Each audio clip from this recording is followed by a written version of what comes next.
Salamat po.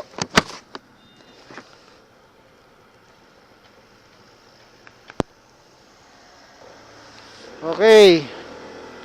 Papunta na tayo ng Port Allen, guys. See you. Thank you, Tacloban. Thank you, Chip. Paakit na tayo. Alright. San Juan Nico. Here we go.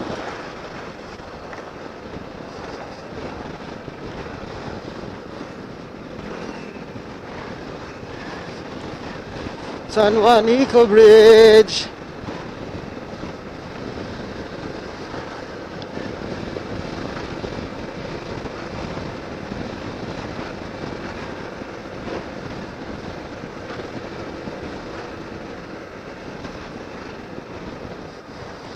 Woohoo!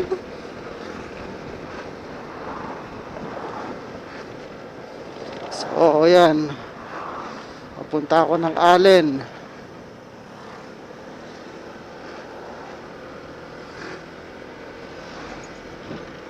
Ayaw let's go. Ayun.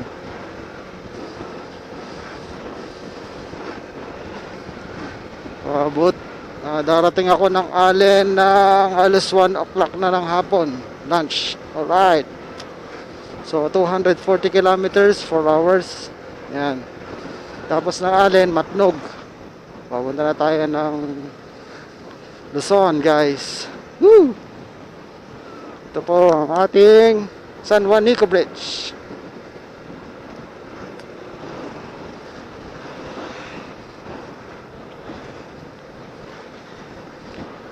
Natatandaan ko nung bata pa ako, nakikita ko lang ito sa TV, parang ganon. Tapos nakikita ko sa mga YouTube, mga nagbablog. It's a nice moment para makapasyal dito sa Tacloban. Kaso hi and goodbye. From Davao de Oro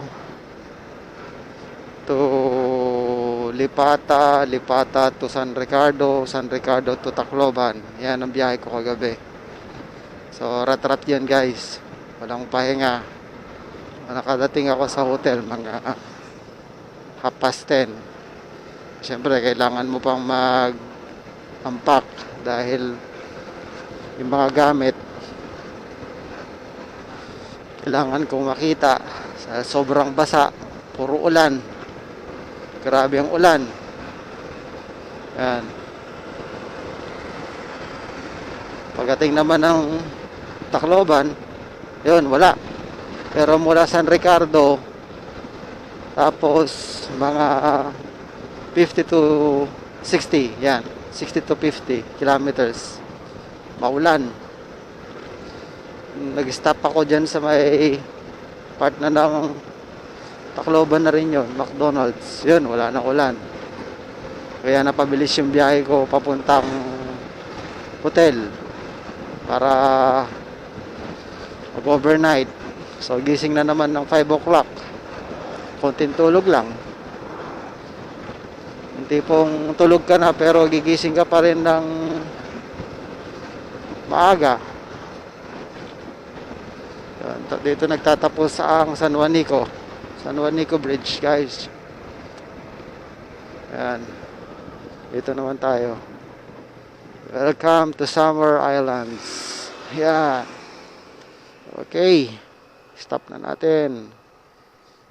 Summer Island.